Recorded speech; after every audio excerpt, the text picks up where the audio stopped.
We talk a lot about, telling stories that stir the human spirit. And so Tom always has a test, Tom, our founder, of like, is it going to raise the hairs on his arm? And if it doesn't, it's like, it's not us. Like, we really want to be meaningful in the content we produce. We feel lucky every single time we show up in front of a customer or potential customer. And so we don't want to be wasting their time. A rule coined by Byron Sharp, where he talks about the double jeopardy rule, which is that smaller brands have to work twice as hard to be half as successful. But we aren't in that position. And so we have to have stories that have twice as much impact as the next brand coming along. On this podcast, we go behind the scenes with industry experts as they break down what it takes to produce creative work that works. Welcome to the Backcountry Marketing Podcast. Today, I'm talking with Bronwen Foster-Butler, the CMO at Finisterre. Bronwen, welcome to the show. Thank you so much. I'm so happy to be here. It's good to see you. Where are you calling in from? I'm calling in from a tiny little village in Devon, England, which is sort of in the lower part, the southwest. Right on. It sounds like a beautiful place to be this time of year, and I hear the surfing is pretty good.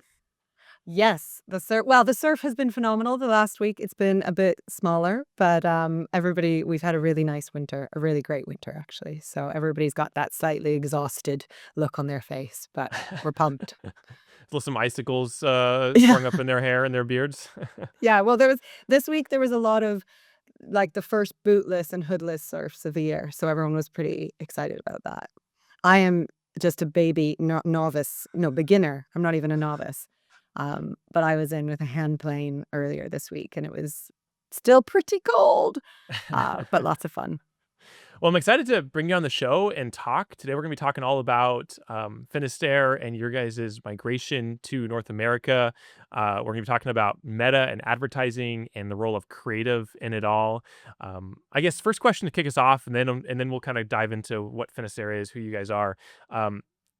When you think, so zig, this concept of zig when others zag, it's a really common thing. There's books about it. But when you think about that from a content and a creative perspective, I just want to get your initial thoughts, like flash in the pan. How do you zig when others zag when it comes to content?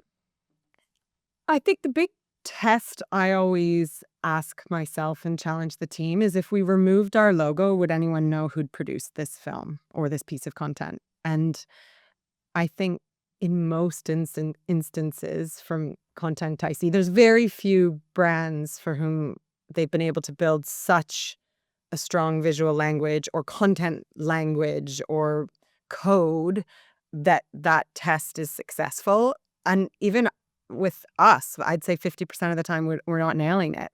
But every time and something you've spoken about recently that I thought was so true, this idea of like failure versus success. And it's like, well, actually, what about iterating and learning and trying? And so we put content out there, and sometimes we nail it, and sometimes it's okay. But every time, the important thing is that we're learning from it, and then we're bringing those learnings to the next time. Oh man, this is gonna be good. We got a lot to chat about. Well, kind of back up and give us a little context to your role and Finisterre. Absolutely. So I am the Chief Marketing Officer. I joined 2.5 years ago. And so in Finisterre terms, I'm a baby, because we have a lot of people who have been in the brand for a really long time, which we're really grateful for. I oversee, we've got a creative team, so it's sort of an in-house creative agency. And then we have a brand and product marketing team that does more of the strategy, the customer obsession, the insight. And then we have the marketing arm, which includes paid digital, CRM, and community, as well as organic social. And so I think we're about 19 people now. So we run pretty lean, but it's really fun. And not to make a pun, but it sounds like you're making waves. Anyway. Yeah, I think so. I mean, you tell me. If your listeners have heard of us, then hopefully. But we're 22 years old, but have always been a predominantly UK business, and in the last few years have started entering North America with a focus on the US, in particular, the Pacific Northwest and then the Northeast. And we're getting good feedback. It's really lovely. I think the community team at Finisterre in particular have done a brilliant job over the years of just building meaningful relationships with people and investing in them, going to conferences in different places and hanging out and remembering people's names. And you sometimes forget in the world of marketing where everything's all about meta and ROAS and attribution models that actually like just being nice and being friendly and not being a dickhead is actually one of the most powerful ways you can market yourself. What a concept. Yeah. Well, tell me more about the company. So there's not a lot of cold weather surf companies out there. Most people tend to imagine sandy beaches and sunny days when they think of surf, but you guys are the opposite. Well, I guess sandy beaches maybe, but not sunny days necessarily. Well, yeah, the freezing cold. Yeah, so we were born back in 2003. Our founder, Tom Kay, he's still in the business. He was a chartered surveyor that had moved his family down to beautiful Cornwall, which is in the bottom part of the United Kingdom. And it's wild and rugged and has, the Cornish would say that they're their own autonomous nation, a bit like Ireland and Wales and Scotland. It has a hugely rich heritage and was predominantly focused around mining and fishing. And the mining is all but gone. If anyone on your podcast has watched Pull Dark, which is a good British exported BBC program, that was all filmed in Cornwall. If you haven't watched it, I highly recommend it. Um, but that was sort of Cornwall isn't where you would naturally think a surf brand coming from.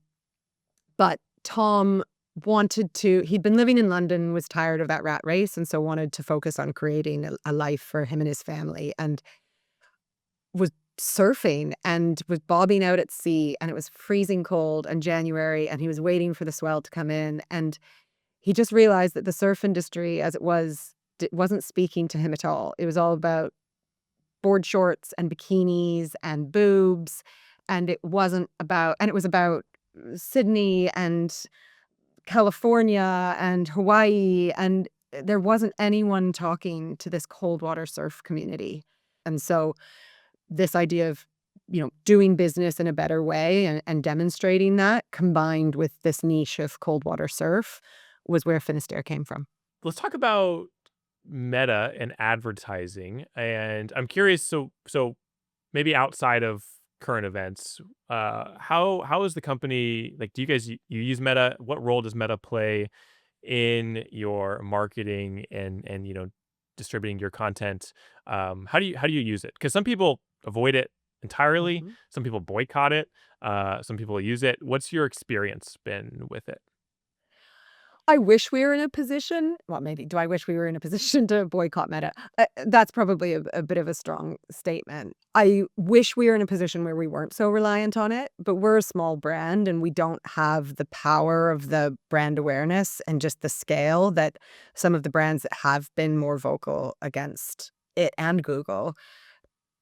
We don't have that luxury. That said, we're really passionate about building relationship first. And so, the first investment in North America was a community team. And it was the relationships that we've built over the years. It was Tom, our founder, going around and, he went and met all of our first wholesale, or at least I think our first 5 wholesale doors. He went and was hanging out at all these stores. And it's surprising how far that can carry you, actually, is just showing up, caring, building relationships, chatting to people, and letting people then go and advocate for you. That said, we do use Meta and Google, and they're really great tools to, especially for new market entry. You can go in and you can test and you can scale really quickly. You can pull back really quickly. It's not like, I grew up in I don't want to age myself, but I was print advertising and TV and radio and out of home, and that was your marketing mix. And, maybe some celebrity dressing, but that was before Instagram. You would hope that it would get, on page 3 of the newspaper. So those barriers to new market expansion were really big because that media was incredibly expensive, but also had huge production value that had to go into it, really long lead times, very little flexibility. You'd be negotiating with a magazine and it would all be based on, well, the number of insertions you were going to do across a 12 or 24-month contract. And you couldn't get out of them if suddenly that market wasn't working for you. Equally, we can go in and we can test messaging. We can run A/B tests really quickly of like, well, hang on, does the B Corp logo matter? Yes or no?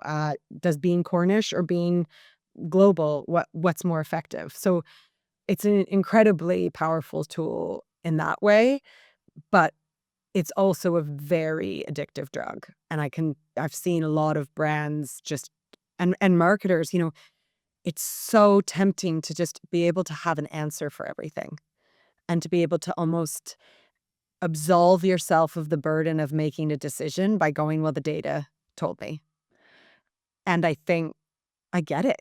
Like, it's so nice to just be able to say, I'm not actually going to have to make a scary decision here because I'm just going to be led by the numbers. And data needs to be a metric. It needs to be an input. It needs to be consulted, but it can't be the thing that makes the decision. You have to balance that with intuition and experience and what you're seeing in the market and knowledge from other sources as well, certainly not just what the platform's telling you, because the platform is going to tell you a very specific thing.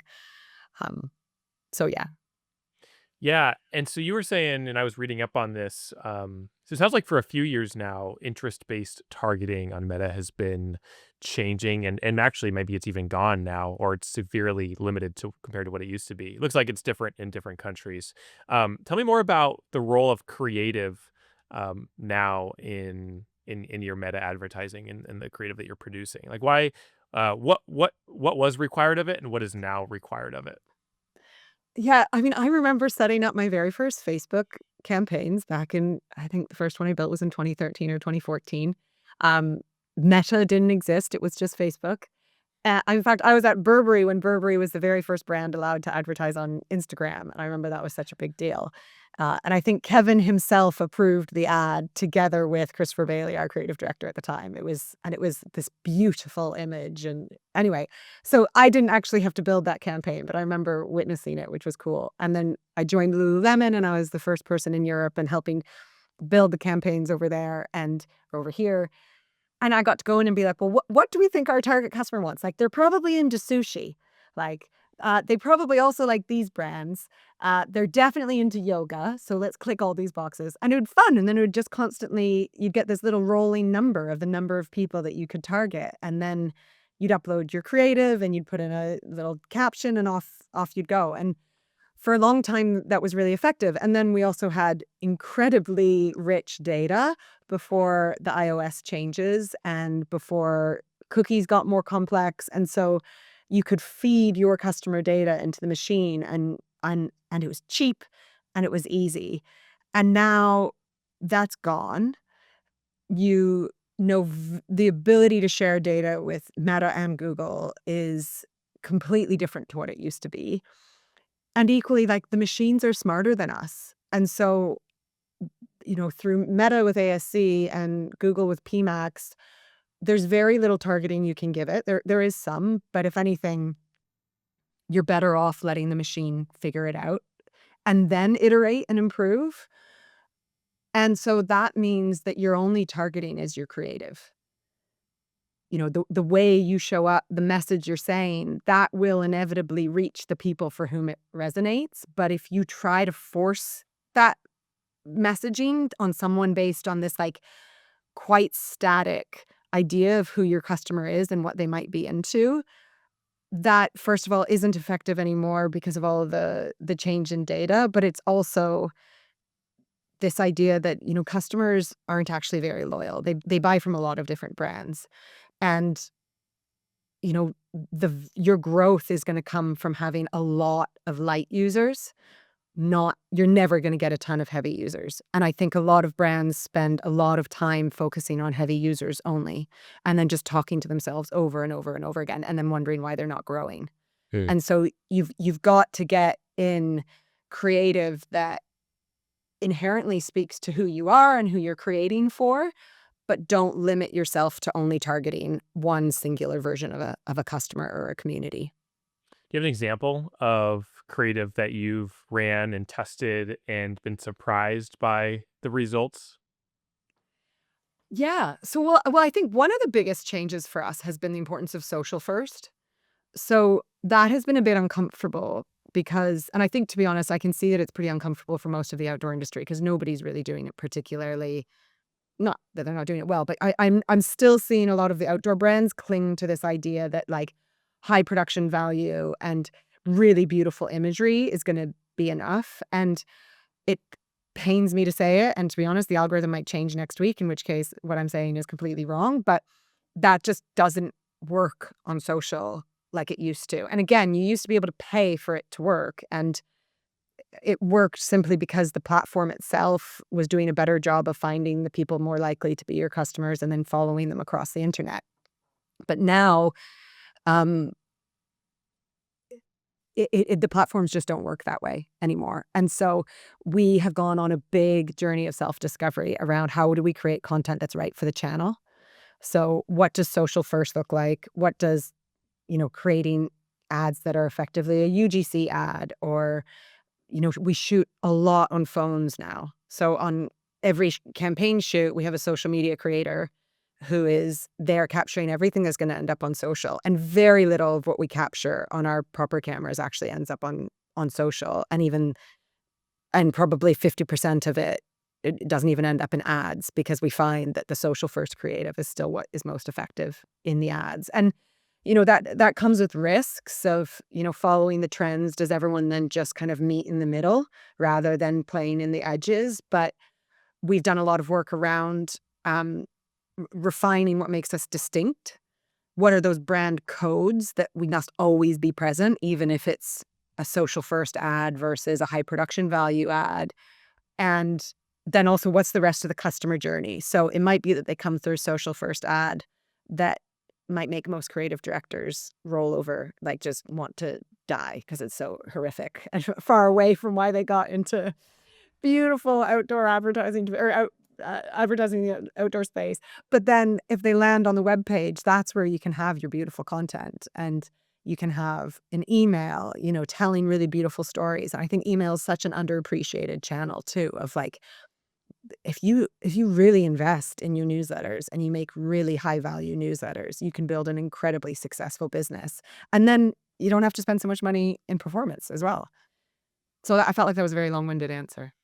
No, okay, so there's a lot to unpack in there. Often wonder if what's lacking and why the like high production value stuff doesn't seem to work isn't necessarily because it's high production value, but because it doesn't speak to the audience in a way that they immediately connect with, or it isn't like emotionally evoking, or it doesn't pique their curiosity, quickly. And I wonder if like that's the missing piece. And regardless if it's UGC footage or red footage, like that's the missing ingredient rather than the camera that it was shot on. I do think there's certainly maybe a resistance to like that initial frame that you see when you're scrolling through Instagram and you're like, oh, is this, an IMAX movie, or is this just someone who just shot this on their phone? Like there is certainly a bias towards that initial frame. But once you get past that, like I wonder if it's something deeper that folks are connecting with or seeking for. Um, this is kind of like a theory I'm trying to explore more of. Absolutely. And I think good content will always work, but it has to be really good content. And it can be, a shitty photo from your phone, or it can be a £1 million production shot on the highest quality cameras. If it's really good content, it's going to work. There's a lot of really bad content out there, and a lot of lazy and inward focused, not customer focused messaging that is so easy to fall into as a marketer. I also think there's a big difference between what you're advertising and then what you put on your organic channels. So your organic channels, generally speaking, are your existing audience. They've already been introduced to you. They've made the choice to follow you. You're not trying to constantly educate them about who you are. You have more space to play and more room to kind of push and experiment. Where with advertising, especially if it's, prospecting, brand awareness, you're going after new audiences, you are fighting against what 10,000 messages that singular person is going to receive a day. So you are just making your life harder if you aren't showing up in a way that's going to get their attention in that split second, and that's going to feel like they aren't being intruded upon in the channel in which they interact with you. So I love TikTok. I spend too much of my life on TikTok. Book Talk is my Yeah, it's my downfall probably. But anyway, the second I'm scrolling and a high production ad comes into my TikTok, it's just like, ugh, because that's not what I'm here. That's not what I want. But I can absolutely watch an ad if it's filmed in the style of a TikTok because I'll just be like, oh, what's this? And if it's good and if it gets my attention the first 3 seconds because it follows all the principles of how to succeed on TikTok, then I'll stay with it. And it can be you know, stills from behind the scenes of an amazing shoot. Like stills, ironically, work really well on TikTok. People think of it always as a video platform, but still photography can work well there. Show some really exciting behind the scenes of how something was made, and then include a link to go to your YouTube to actually watch it in full. That's a really great way of being quite generous, of like getting attention in a way that feels like you care about the customer, you care about their experience, you don't want to intrude on whatever content that they're looking for at the time. But then you're also giving them something a little bit more. You're not just shouting at them. I'm a millennial and other millennials and older, like we grew up in the age of just being able to shout at everybody. Like broadcast, we're like, we're just going to shout and whoever shouts the loudest wins. And that's how it worked for a really long time. And now you can't. It has to be a conversation and it has to be customer first. And I think you has to have a spirit of generosity around it. What in the advertising realm, what's a piece of creative that you've ran that is just it's done phenomenal? Like, what's your best performing piece of creative? Well, it depends on how you rate performance. Sure. So if it's like driving conversions versus brand awareness, I mean, we've got brand awareness running right now on Meta and on YouTube. And on YouTube, we do really well with more brand level film. On Meta and TikTok, it is a UGC of a content creator who he's an outdoor guy and he's reviewing our number one product, the Stormbird. And he's talking about why he invested in it and why it's great for his adventures. And you see him taking it on and taking it off. It was filmed on his phone on the Cornish cliffs. It's got ASMR behind it. Like it's just all those things. And that regularly, much to the horror of the creative team, that is the piece that Mm. outperforms. But then we spend a lot of time thinking about, well, so then what are they going to see next? Because how to like we've got their attention and they've watched this, they may or may not have clicked through. But then like what's the next piece of content we're going to get? So if you look in our Facebook ads library, you'll see we have a really broad mix of content in there. We've got the UGC to get the people for whom UGC works. We also have high quality films. We also have, still images that talk about being B Corp, that talk about being from Cornwall. At times we've had, if we win awards, we'll license the award and we'll put that on the product that won the award. That can be really effective. We were featured in like an editorial piece in the FT all about visiting Cornwall, and it was a profile on Tom Kay, our founder. We turned that into an ad. That worked really well. So you're going to have, the old rule of thumb, and I think it probably still stands the test of time, is that it was 9 interactions with a customer before they're going to come to your site or they're going to visit your store. So just thinking of your advertising as a single hit is doing yourself a disservice and doing the potential customer a disservice too. It's like dating. You're not just going to say the same thing like, I'm really into books over and over again. It's like, okay, but what else are you into? Well, I'm also into like fly fishing. Oh, okay. Now you're getting a bit more interesting. And like, not just fly fishing. I'm also into like, I don't know, pottery. Suddenly you're like, okay, this is somebody I'm going to spend a bit more time with. Where just being a one trick pony is, I think, self-limiting. How yeah, tell me more about some of the what you call it, the brand distincts, like what makes a piece of content from Finisterre Finisterre. Can you share what some of those items or trademarks are? So one of the tools that has helped us define our brand codes is something we call our Muse.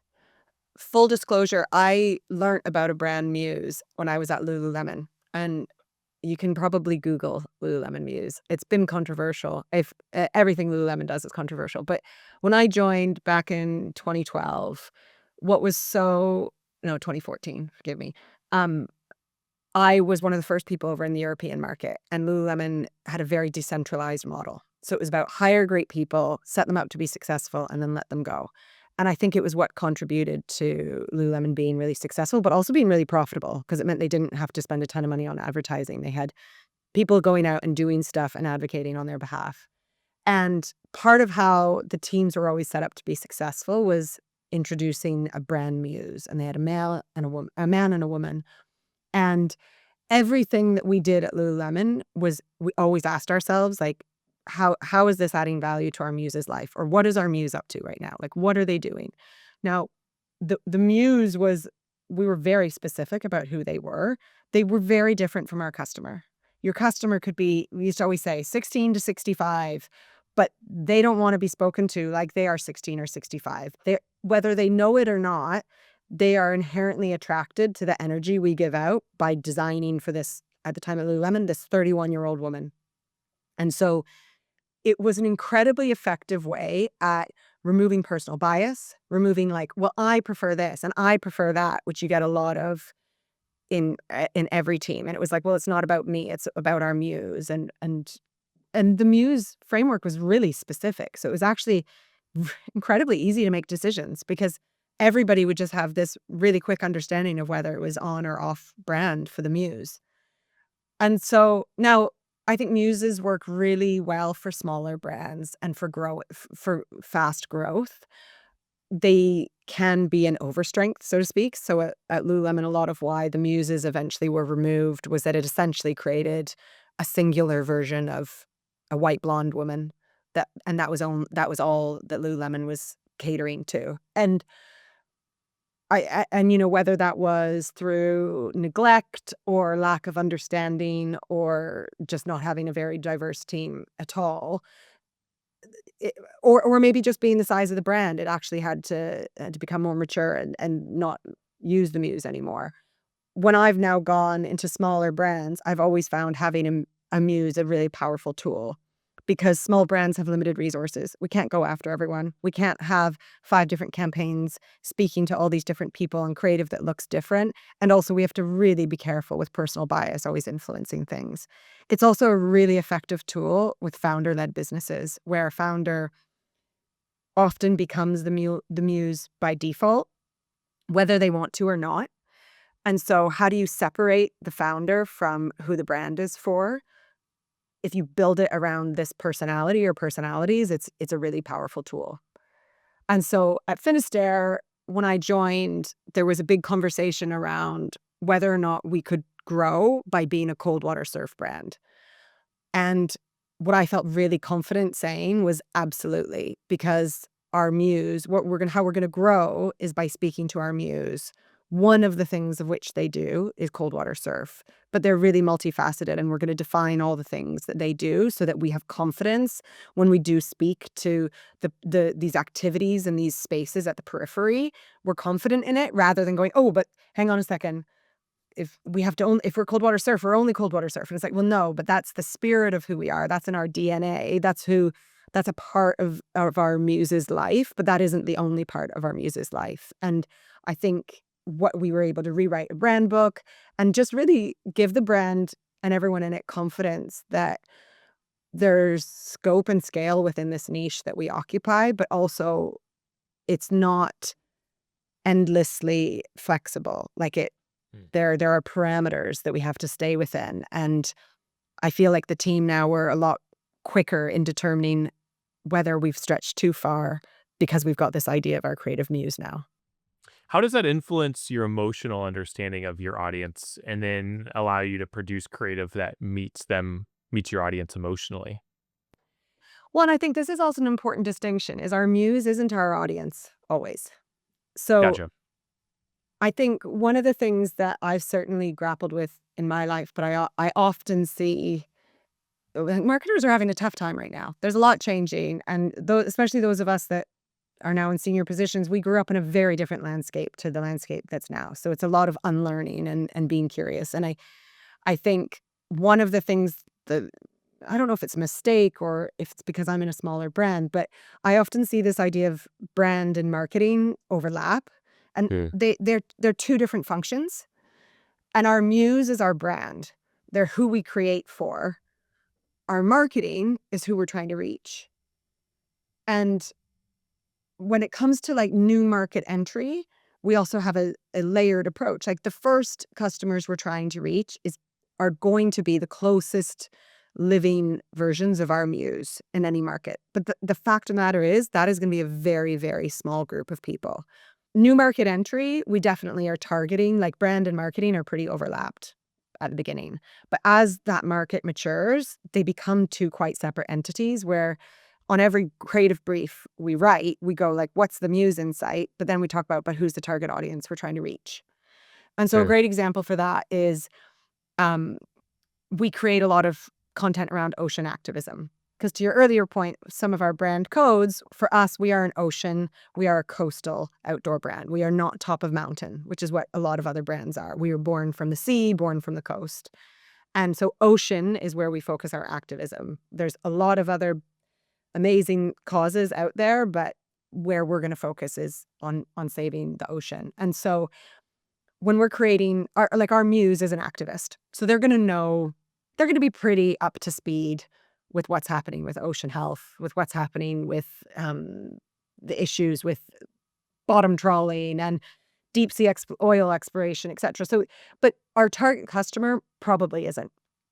But our target customer wants to like give away cues that they care about the environment. They just don't have the time or don't have the energy and sometimes don't have the interest to do as much of the self-education that our Muse would. So when we produce content around activism, we produce it in a way where visually, where stylistically, it appeals to our Muse.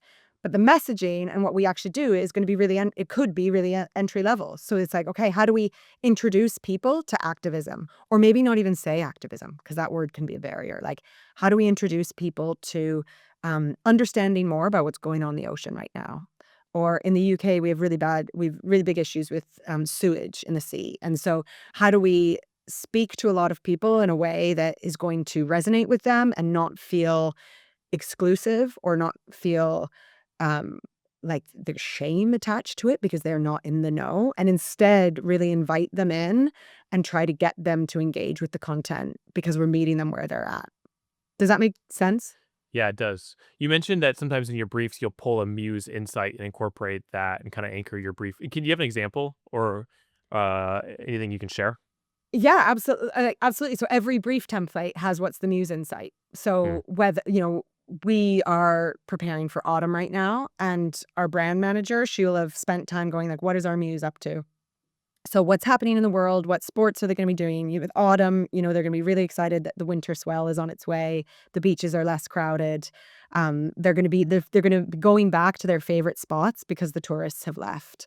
They're going to be going for more solo surfs because the summer was all about community and connection and being together, where autumn is a bit more selfish. It's a bit more like, oh, the good waves are coming. I'm gonna get out there and I'm excited. And also like it's that coming into themselves. It's their, the winter's getting or the winter's sort of there looming in the distance. So they they're sort of becoming a bit more insular as a way of as all humans move through the seasons. And so we'll put all of that into the brief. And then we put, especially in the chat in the specific channel, in the paid digital team, they'll go in and go, this campaign is speaking to this target audience, and therefore the key message is this. This campaign is speaking to a retention audience, and therefore the key message is this. And they all come from the same insight, but what the messages will be slightly different. Hmm. That's cool. That's awesome. I wish more briefs had that level of detail in them. It puts us into our consumers' shoes. It's going like, well, what, hang on. And also, like in fashion, you're working so far out. So it's what, May 8th here. And we're thinking, well, what are they going to be doing in September and October? And so the Muse is a way for people to project themselves into the future and go, hang on, what are they going to be doing? And what are they going to be feeling? And how can I, you talk a lot about emotion. Like, how can I feel that right now for the creative team in particular? Of like, how do I want them to feel? How do I think they're going to feel?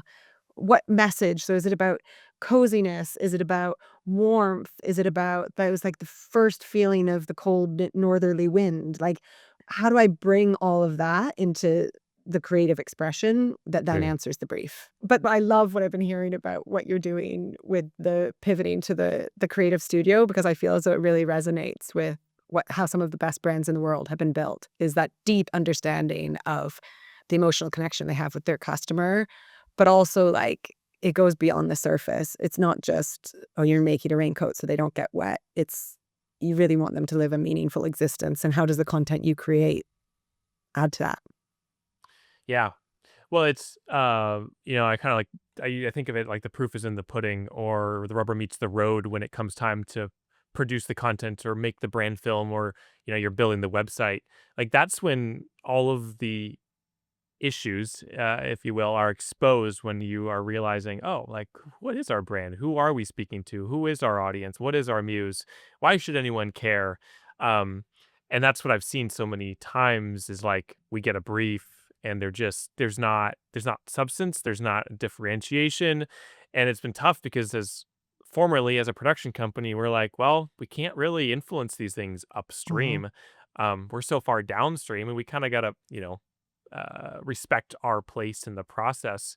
But yeah, that's the opportunity I see is like like I love creating feeling through content. And there's a way to do that really strategically and be really smart about it. But maybe I'm naive, but I just feel like that's where the future is like hopefully is going. Like, I think that's how brands have to show up.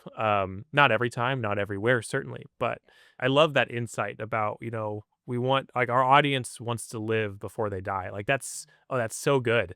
That's so powerful. And it gives me, it raises the hair on my arms when I think about that. Like but I don't think many people have that level of insight about their brand and who they are. And obviously no shade on those brands, but it's difficult to get there. I think that's what I'm trying to say. Well, and we have the huge privilege of being a small brand. And Sure. so, like, I I have very strategically built my career going from bigger brand down to smaller, and now I only work on smaller. Like, my Mm, career is sort of a reverse pyramid of the biggest brands in the world down to small startups, and I've engineered that because I want to be able to work someplace where not only can I have that influence, but also we can be in this room and be in these conversations, and you don't get lost to the politics and the permission asking and writing 1,000 decks and them always getting watered down and creative by committee. Like, it's just that that's such a standard playbook for big brands. And, like, again, to quote you, no shade to them because big brands are often incredibly successful by doing all of that. But as a small brand, there's a rule coined by Byron Sharp where he talks about the double jeopardy rule, which is that smaller brands have to work twice as hard to be half as successful. And it's like, until you're a big brand, you just don't like big brands have so much privilege and so much like they're able to boycott Meta. I would love to be able to boycott. I'd love to have that big budget back to go and spend and just make amazing videos and think that people will just find them organically. But we aren't in that position. And so we have to have stories that have twice as much impact as the next brand coming along. And we're mindful of that. I hear one of the things that you talk a lot about and we see a lot. There's been some research coming out of a company over here called System One that does a lot of advertising around effectiveness of or a lot of studies around effectiveness of advertising. And one of the things they talk about is just use the same creative over and over and over again. And I think a lot of marketers and a lot of creatives, they get so bored of their own work way too quickly.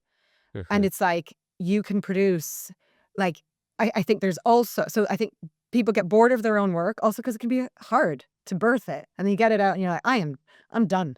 Where's the next shiny thing that I can focus on and that feels like new and exciting. And so there's that. But there's also and again, I age myself. Back when we would buy TV, the production value that went into TV needed to be a fifth, if not less, of what the media budget was.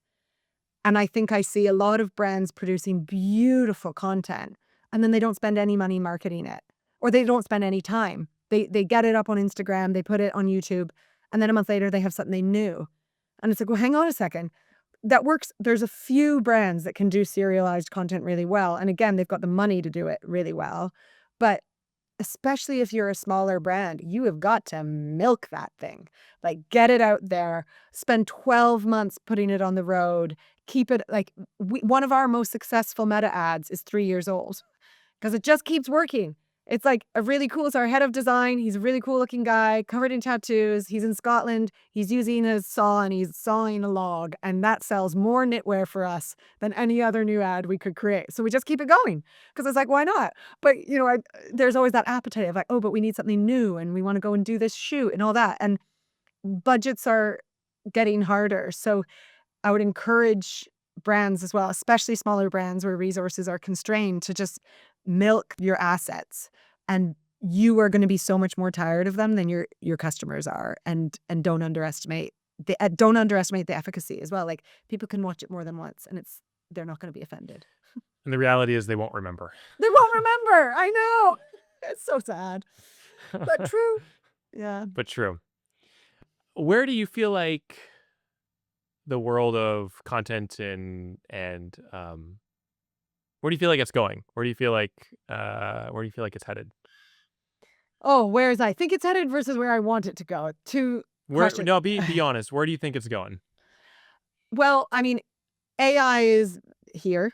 It's not a threat looming in the distance. It's here. I think what is going to be interesting in that space is how creatives use it to their advantage, and creatives and marketers use it to their advantage versus you see it as a competition. Um, Last week I was again at this industry event, and somebody we heard from a futurist, no doubt. What a cool job title. And one of I the things want that. I know, I'm like, ooh, I'd quite might add that to mine. But one of the things she was talking about is the degradation of source material. So as AI builds from AI generated material, the quality of the output will degrade. And so AI is only going to work if new creative and original thought is feeding it. And so if at any point creatives are like, or the world is like, hang on a second, we've got to back up, the kill switch is that we just stop inputting. And eventually it will, at least Hey, especially in the creative world, like it won't have anything new to go off of. That said, you know, in marketing world, I don't think I'm competing with AI. I think I'm competing with marketers that are using AI better than me.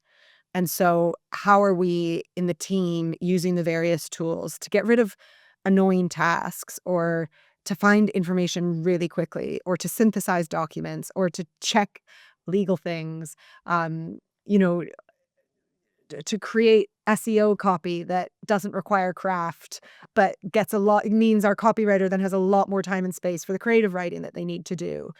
So AI is here. I think there will be brands that get lazy, and there will, unfortunately, I think, be big businesses as well that undervalue the role of hiring human creatives. I'd like to think that that doesn't last for a very long time before they recognize that you have to have more original source material. But I also think, like, how we do our jobs are gonna be different. You don't need to hire translation humans anymore. Like, AI translation's really great, but you still need native speakers, and you still need someone to write the prompts, and you still need somebody to manage it and to understand nuance. And so it might be that your job isn't a translator anymore, but your job is like a translation manager, and you get to know the AI tools really well. You know which LLMs are better at which languages than others. And again, you as yourself, you build a distinctive career through understanding how AI can be a help versus a hindrance. Um, that's where I think it's going, but could all change tomorrow. have you been following any of Meta's black box AI like announcement that came out in the last week or so? Zuckerberg did an interview on a podcast and he was talking about. Have you heard about this? No, tell me. So Zuckerberg was talking about this, what did he call it? Infinite creative. I'm trying to look at my notes here. So I'm going to read a quote that he said. I think he summarized it better than I can. So the basic end goal here is any business can come to us, say what their objective is. We get new customers to do this thing or sell these things. Tell us how much they're willing to pay to achieve those results, connect their bank account, and then we just deliver as many results as we can. In a way, it's kind of like an ultimate business results machine.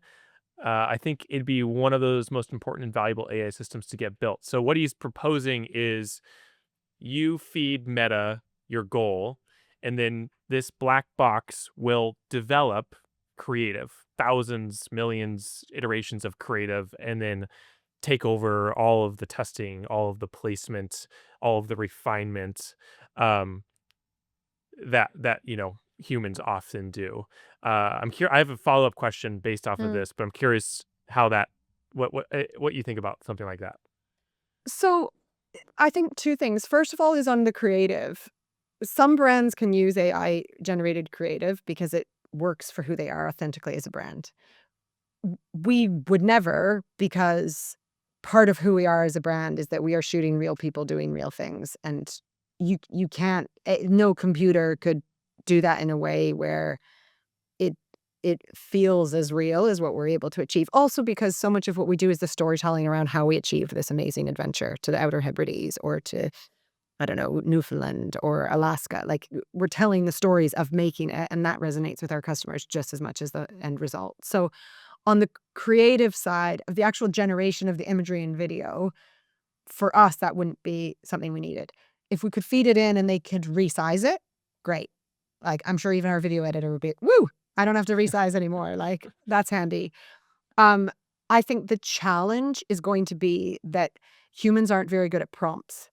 So, right, yeah, maybe we're getting better, but am I able to ask this black box the right question and actually give it a tight enough and powerful enough brief to be effective? Mhm. And then I think the flip side is what is what are the platforms doing to keep people on them? Like, I I think Facebook has devolved into a product that could quickly become obsolete. And what I don't hear enough of from the platforms is what are they doing to create a really great user experience? Mhm. You know, at Instagram, people had to scream from the rooftop to just be able to go back to it having posts in chronological order. And even still, it's still not chronological order. And like, that is such a basic principle of that's what people want, but the platform isn't doing it because it means they can't serve as many ads, perhaps. Even right now, I know CPMs on Meta have gone down because they've dramatically increased the number of ads they're showing people. That's going to backfire pretty quickly because you see 3 ads in a row and you just exit the app. I mean, so that in theory, that sounds great as a marketing point of view. Like, woohoo, I can just say, this is what I want you to do. Can you go and build this, upload the creative? But I don't feel excited about what that's gonna do for the actual user journey, and we are talking a lot about what the other platforms are, like, how we're very much on TikTok, we're really on YouTube, we're really Pinterest is brilliant, but also, like, we're at real life events, we are talking to people, we're expanding our retail footprint, we're expanding our wholesale footprint.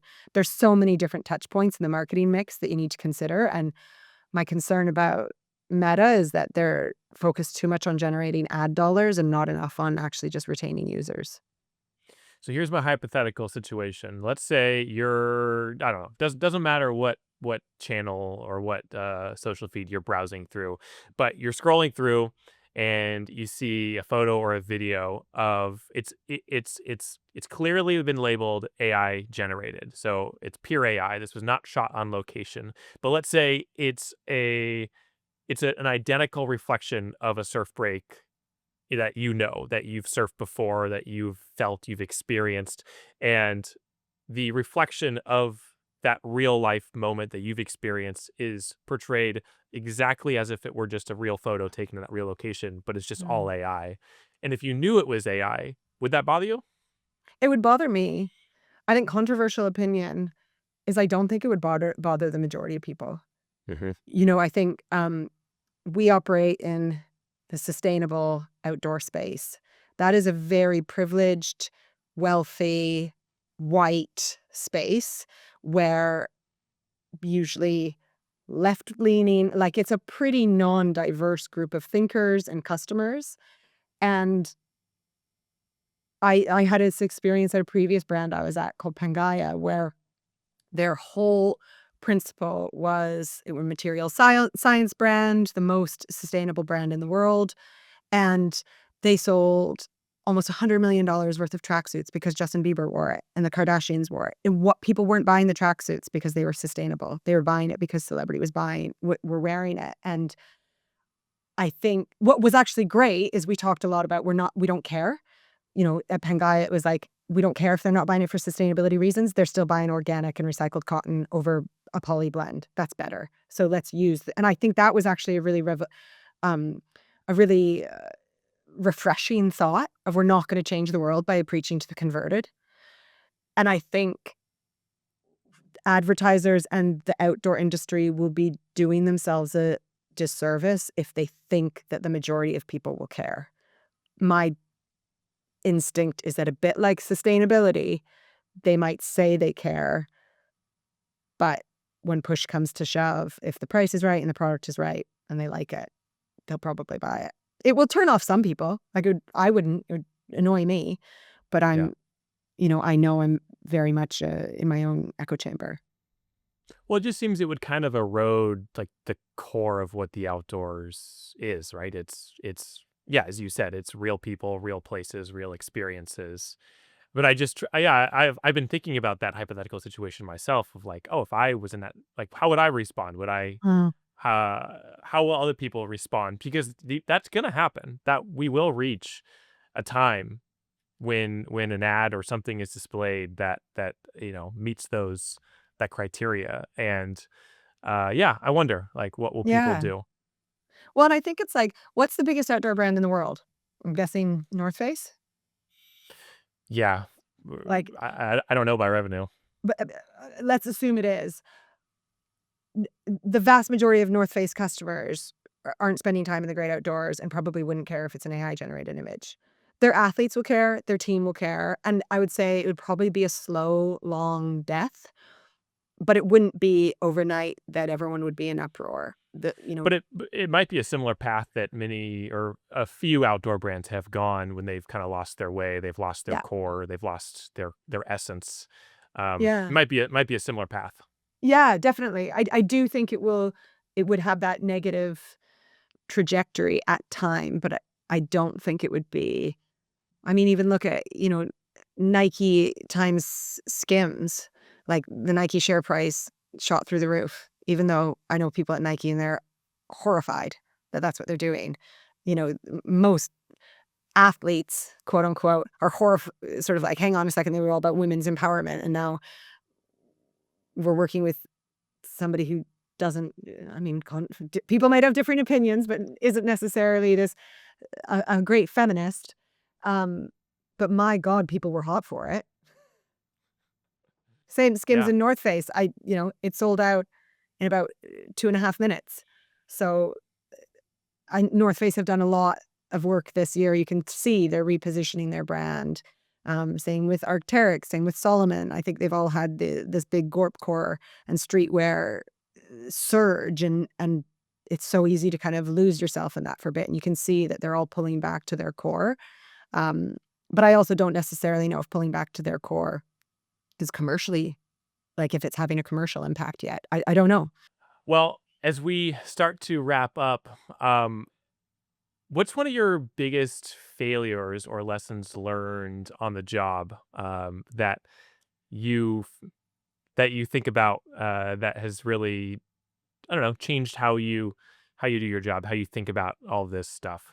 Um, I'm trying a new thing, ending on Mm. failures. What are your thoughts? I mean, it's always to do with leadership. And I think it was something I learned early on in my career. And I think I was even talking about it with someone yesterday, but allow other people to contribute to your success. It's so tempting and it's seemingly rewarding at the time to, like, make it about you and let your ego take over even without realizing it. But, like, not sharing, not letting other people in, not taking the time to enroll others. And anytime I've tried to do a project where I haven't taken the time to enroll people because I'm like, well, I think it's great and we need to do it. So we're going to do it. It's always been another failure. And so it's a bit like, invest the time in writing a great brief, invest the time in enrolling people and bringing in diverse opinions and experiences. And the product will always be so much better than that original thought. But also just as a leader and leading a team, my success is entirely based on whether or not my team are successful and happy and thriving. And so every day I come in going, how am I setting them up to be successful? What questions do I need to ask? Um, how am I creating the conditions for them to thrive? And if I'm not, then that's my number one concern. I talk a lot about the number one growth hack is finding out if your people are happy. Working as a retailer, most retailers every Monday you have trade meetings. And so 99% of trade meetings I'm in, we never talk about internal happiness and internal engagement. And are people wearing the product? Are they liking it? Are employees showing up? Are they engaging? And the brands where I've been where that is a conversation, and we do that at Finisterre, we talk a lot about employee engagement. I see it as a direct result on sales and also just making sure everybody's having a nice time because Mm. life is short. And yeah, it's not just about the dollar at the end of the day. It's about finding that good surf. Dying as though we've truly lived. Bronwyn, if you had to summarize our conversation and kind of give folks just some bullet points, food for thought, how would you wrap up this conversation? What I would hope is that everyone looks around and goes, how can I make the world around me a better place? And, if you make one person's life better, then you have the power to change the world. And so in the outdoor industry, we have a huge opportunity to get more people into nature and to feel the benefit of it. But also we have a huge responsibility to protect it. And so how are we doing that in small ways? There isn't a silver bullet, but we all have a responsibility to help. Incredible. Well, I appreciate the conversation. I appreciate the time and the thoughts. If folks want to follow along with you or with the brands, where can people find you? Uh, Finisterre on basically every social platform. So Finisterre. And